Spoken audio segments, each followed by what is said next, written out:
AP deputy CM Pawan Kalyan అర్ధాంగి శాస్త్రీయ సంగీతంలో శిక్షణ పొందిన అన్నా కొణిదెల తన జీవితంలో సంగీతానికి ఉన్న ప్రాధాన్యాన్ని వివరిస్తూ ఇన్స్టాగ్రామ్లో ఒక భావోద్వేగ పోస్ట్ చేశారు.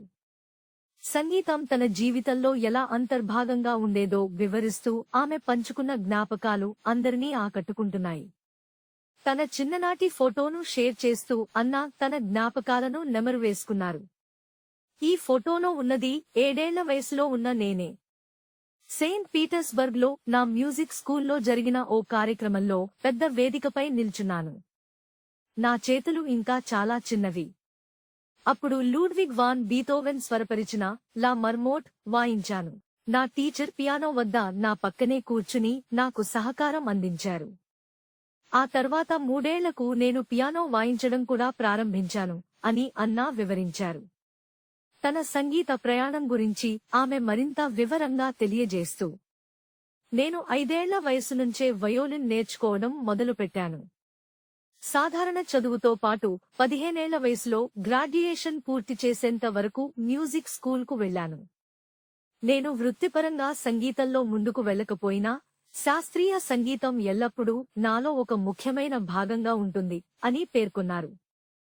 భారతదేశానికి వచ్చిన తర్వాత తన భర్త పవన్ కళ్యాణ్ తనకు ఒక పియానో కొనిచ్చారని అన్నా వెల్లడించారు. నా వయోలిన్ కూడా ఇక్కడే ఉంది. కాని ఈ మధ్య కాలంలో వాటిని వాయించాలని అనిపించడం లేదు. నాలోని సంగీతం సరైన సమయం కోసం ఎదురుచూస్తున్నట్లుగా ఉంది. బహుశా మళ్లీ వినిపించడానికి అది వేచి చూస్తుందేమో అని తన మనసులోని మాటను పంచుకున్నారు.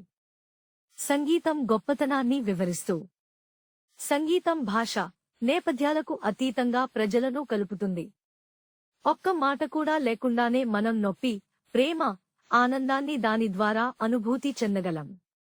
ఇది సంస్కృతుల మధ్య, ప్రజల మధ్య, ఖండాల మధ్య ఒక వారధి అని అన్నా తన పోస్టులో పేర్కొన్నారు. ఇటీవలే అన్నా కొణిదెల ఇన్స్టాగ్రామ్లో ఖాతా తెరిచిన విషయం తెలిసిందే. గత నెలలో పవన్ కళ్యాణ్ తన భార్యకు సోషల్ మీడియాలోకి సాదర స్వాగతం పలుకుతూ ఆమె ఉనికి స్ఫూర్తిదాయకమైన చర్చలకు దారితీయాలని ఆకాంక్షించారు. ఇప్పుడు అన్నా తన వ్యక్తిగత విషయాలను పంచుకుంటూ అభిమానులకు మరింత చేరువవుతున్నారు. Go back to shorts.